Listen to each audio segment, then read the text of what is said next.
One of my favorite people is Pastor Corey Brooks, founder of Project Hood, just doing amazing things and literally changing lives, saving lives. Never asking for credit for it, just saying I got more work to do, getting back after it. And an idea, I don't know where this came from, Pastor, but this idea you guys are doing on Sunday I think is fabulous. Yeah, it's a great idea. We're having the world's largest baby shower, and we're really excited about it. The idea was born out of the fact that a lot of times we hear people arguing about pro-life and abortion, and so we just decided, you know what? We're just going to focus on people who are trying to bring life into the world and try to help them to celebrate that. And 80% of the households in our neighborhood are single-parent households, and we decided instead of criticizing these women and these absent fathers, let's get actively engaged in the lives of these babies early on so that we can stop some of this crime and violence at an early stage. Yeah, turn it to a positive right away. Yes. And these are they need the community, they need the support. And so you're inviting all of these expecting mothers and families, I would say, and kids to come over to your organization there and enjoy a party, Absolutely. really. And they can also be checked out. You'll have physicians on hand. Yes, we're going to have physicians on hand. We have 1,100 women who have registered. That means that... That's fantastic. They're 1,100? Yes, they're either pregnant or their babies are at least 6 months and under. So we're going to give out the car seats, strollers, clothes, diapers, medical checkups.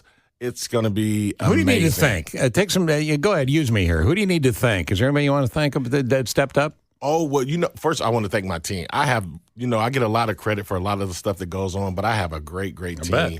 Our team is so wonderful. Marita, Tawanda, and Desmond and Brian and those guys. And then there's a couple that I want to thank out in Barrington, but if I call their name, they will kill me. Okay, we don't want that. But they've covered a lot of expenses that we would have had to undergird. And so we really appreciate it. I'm glad you mentioned Barrington. I brought this up yesterday, and, somebody said it was a little crass. And I don't mean to be crass. I mean to be direct. Yeah. And I said, attention, white people. Now, when I said attention, white people, I'm talking about the suburbs in particular. Absolutely. Because there are folks listening right now all over the burbs who really want to do something. Yeah. They don't want to see it on the news. They don't want to see about kids shooting each other and about gangs missing and hitting somebody that's just trying to go to school. Or how many times have we heard about people just sitting in our house doing homework? Absolutely. Yep. So the idea is this and Project Hood is just a great way to help. It's a great way to get committed. I hope people come down on Sunday. Yeah. But if you can't make it or you choose not to make it, if you're blessed to live in a safe environment, step up. Absolutely. We've had, it's amazing that you say that. We've had quite a few people sign up to volunteer from Barrington and Lake Forest. Beautiful. And we're really grateful and thankful for that because the truth is we really would not be able to accomplish some of the things that we're accomplishing and helping the people that we're helping if people out in the suburbs were not as supportive. So we've been blessed to have so many great supporters, and that's largely due to the fact that you promoted here on the radio station, so a lot of people get to hear about it, and I'm really appreciative of that. Yeah, and Jane, I think you and I have talked about this before. We got to stop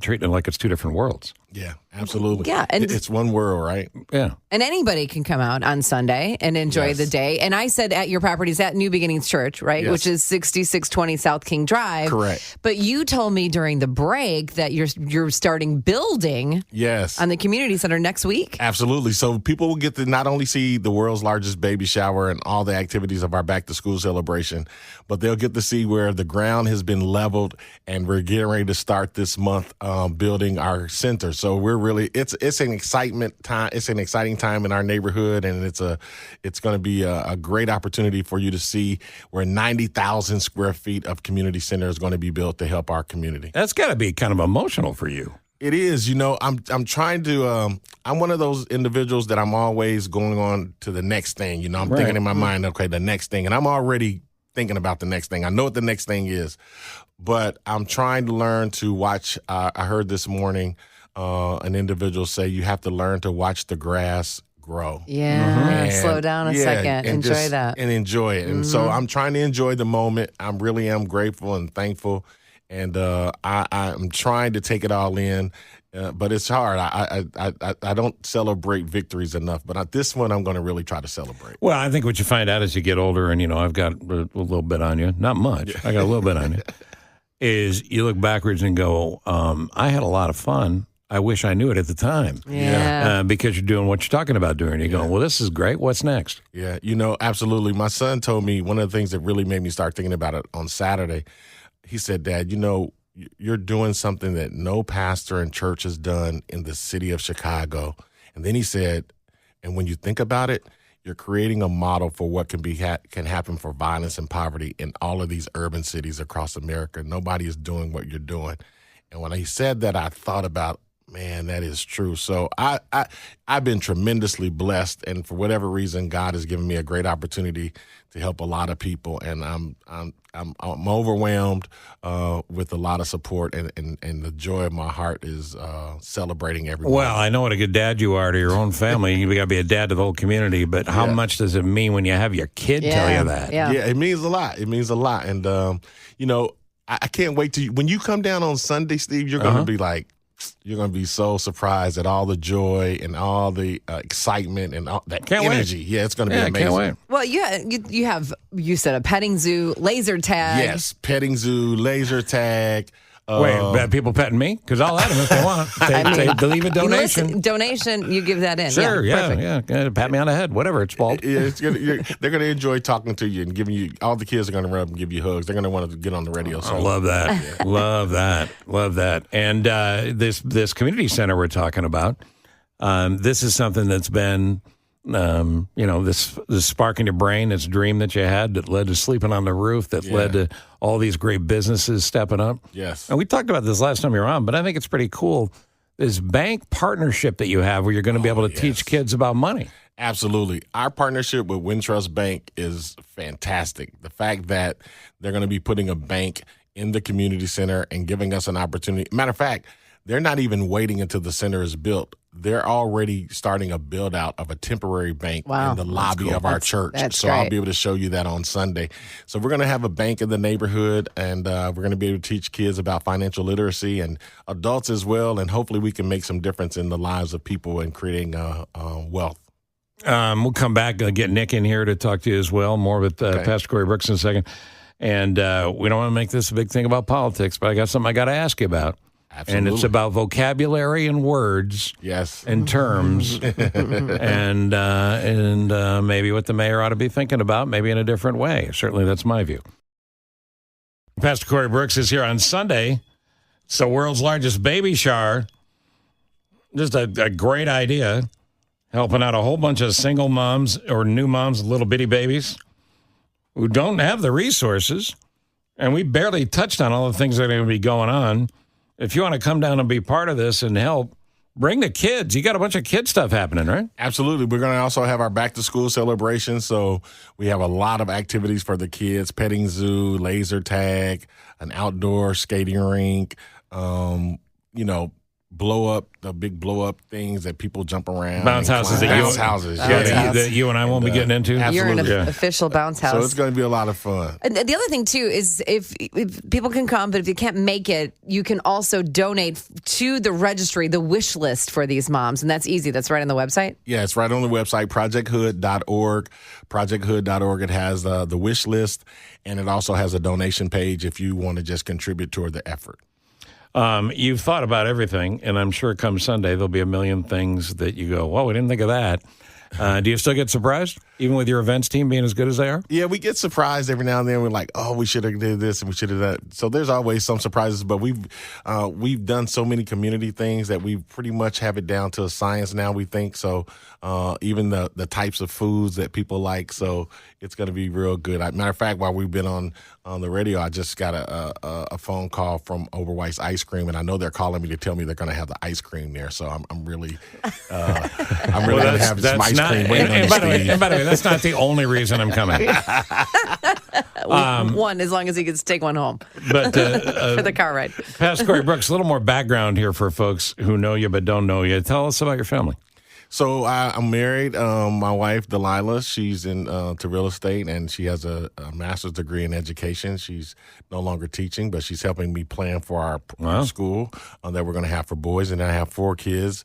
All of them have gone off to college, and My daughter, Kirsten, a graduate from Tuskegee, who's also a chef now. And my son, Desmond, is the president of Project Hood, and he's a graduate of Hampton University. Then my daughter, Danielle, who is working on her doctorate in psychiatry at Northwestern. And then my youngest son, the one we got to pray for, Kobe. He's there's always one you got to just take a little extra time. He's figuring it out.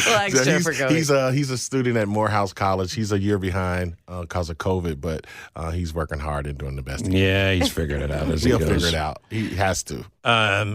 Figure it out or get choked out, Steve. One of the two. I mean, he knows who his dad is, right? He does. Nick, say hi to the pastor. Hey, Pastor. A question for you, my friend.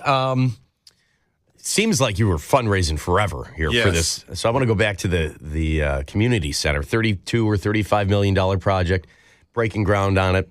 What is the time frame for you to get to completion? And are you still seeking any financial donations for it? Absolutely. So our time span is once it starts this month, once they start excavation, which is going to start probably in the next week or two, it'll take projected 18 to 20 months. And our That's goal, pretty quick. Yeah, it's pretty quick. Our goal is $35 million. However, the cost of all the materials and stuff now has gone up. So we're at about $37 million that we need to raise. But we've raised somewhere close to $30 million as far as incoming donations and the pledges. So we need to raise about another $7 million so that we can be debt free. And we're hoping that by the time we finish, we'll have it paid for. The city, and I don't know if it's because you are an avowed conservative. You're not out there blaring about it, but you're not ashamed of the fact that you have conservative values. For sure. So the city has been reluctant to be involved in meetings and do the things I think they should have done to help you. In the meantime, the new mayor has come into office, and he still seems to be in this extended honeymoon period. Has the new mayor's administration been involved?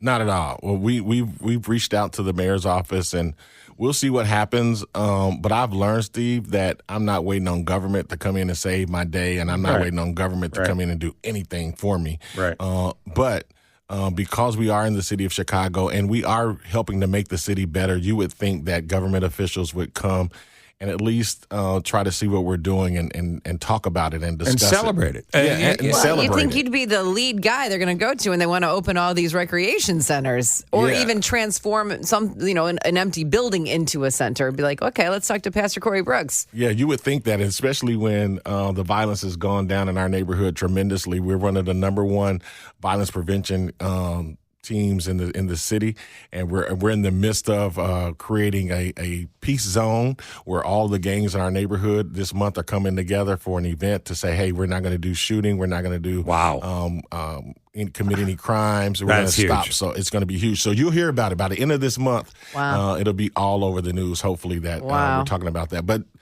they're not coming to us, and it's okay. We're going to keep doing the work, and that's what people notice. The right people are noticing. Well, what you just said, I think, is key, right? I'm not waiting for the government to save me because I got what I need. I got people. Yeah, exactly. And not just your people, but the people you're helping. Yeah, and people finally start to wake up to a lot of the schemes and tricks that people are playing on them to keep them doing some of the foolishness that they do, and they understand the dynamics that are going on in our neighborhood that are keeping them impoverished. So people want to change that. I was asked a question, on a station yesterday on Fox. They asked me about Biden and Trump and why do I think Biden's numbers are going down in the black community. And one of the answers that I wanted to share with them is the fact that people are waking up to what's going on in their community, and they're not as dumb as people think that they are. And you can only do so many things to people for so long and make them continue to go down the same path. So and whether you're Republican or Democrat or whatever. They're waking up to the wokeism. So here's the thing that came up a week ago in the news, and I think it's still relevant because it is. The kids whether they're coming down here and doing what we used to call donuts when we were kids. Yeah. Or even worse, jumping on cars, banging on cars, breaking into convenience stores, things of that nature. Mayor had a chance to address it. He got agitated when he was asked the question and said, words matter. We got to be careful. These are not baby Al Capones. yeah, words do matter. And I mentioned before, and I think you know this, you and I have talked about this, I grew up amongst a whole bunch of poor white people, and some of them were not nice people, and they were criminals. I don't care if you're white. I don't care if you're black. I don't care if you're brown. If we're going to live in a civilized world, if you break the law, there needs to be consequences. Absolutely. And I'll tell you this, I've been out there when those kids are out there and when they're having the trends. I know some of the kids who go and participate. And when you say these are not baby Al Capones, you are so wrong. There are some baby Al Capones in the group. Everybody is not a baby Al Capone. But if you believe that there are not some kids who are just flat out intentionally doing evil things and they're leading people astray, then you are so uninformed. There are some children who need some serious accountability and some serious help. Their parents are not involved in their lives. And if you don't give them the accountability, they're going to even get worse. And so it's trending today and it's shooting tomorrow. It's looting tomorrow. It's doing all the things that are negative events that are causing our city to be disrupted. So we have to deal with it, and we have to forcefully deal with it at times. It's unfortunate. We don't want to, but you have to. And so that's society. That's how you teach lessons. You have to pay for the crimes, and you have to be penalized sometimes. And it doesn't matter what color you are. Color has nothing to do with it. Well, and no one called them baby Al Capones anyway. Yeah. You know, and it's not the point. And two things can be true at once. The labeling that we do in all ways needs to be addressed. But guess what? Right. If we don't have a civilized society where people feel safe and where a business can run without worried about being broken into, or you can park your car without somebody jumping on it, well, then none of the rest of the stuff's going to matter. Yeah. You know, I've been saying it for 10 years now that a lot of these issues are just like cancer. If you don't deal with them, they're going to spread. And they're going to spread to downtown and up north and areas where you normally don't see it. And that's exactly what we see happening all over the city of Chicago, that these issues are spreading. But we need to deal with it. That's the reason why we're building a community center. And it won't solve all the problems, but it will solve some problems for some young people to keep them from participating in events like this. And if we can get people focused across the city on what needs to happen, then we can change the trajectory of these trends and do something productive. Nick, last word, quick one. Well, and maybe we don't have enough time to expound on this, but I kind of along those lines, and it was nice to hear you say that, you know, you're getting some gang leaders together to kind of have this summit, right? Yes. What happened to the old school rule of we're not going to touch the women, we're not going to touch the children? Mm-hmm. Yeah. I mean, what the hell has happened? Easy answer. The younger that you have individuals who are participating in gang activity and shooting and killing, the less the rules are enforced and the less the rules are of a importance. So what happens is you have all of these young people who have no rules whatsoever, no standards whatsoever, no guidelines. And the younger they get, the more hostile the environment becomes. And so that's the reason why we're trying to start as early as possible, because you see 12, 13, 14, 15-year-old kids who are carrying guns and shooting, and they have no concept of law. Just to make you understand that people are listening, read that text to him before he leaves. This is from Cookie in 773. If only our city leaders would embrace what Corey Brooks and his organization have been doing over the last several years and realize that the answer to a safer, more livable city for everyone. I love hearing him on the radio, and I wish him and his organization all the best. They are truly doing God's work. Oh, wow. Thank you so very much. We're really trying. It's great. And then they continue to say every station around the country should be interviewing you. Thank you. I appreciate that. Well, you don't want to talk to just anybody. Clear with me. Just you all. I got to come here. This is my favorite. I mean, a couple of them are wasting your time. Just to spread the message, I'm okay with it. Yeah. We'll see you Sunday. Absolutely. We're going to have a great time, and I'll have your ice cream ready. Vanilla or chocolate or strawberry? Or both. You know what? I'll serve. I'll Banana serve. How split. about that? ProjectHood.org, right? ProjectHood.org. All right. Make a donation if you can. And if you can't, volunteer. And if you can, come see us on Sunday.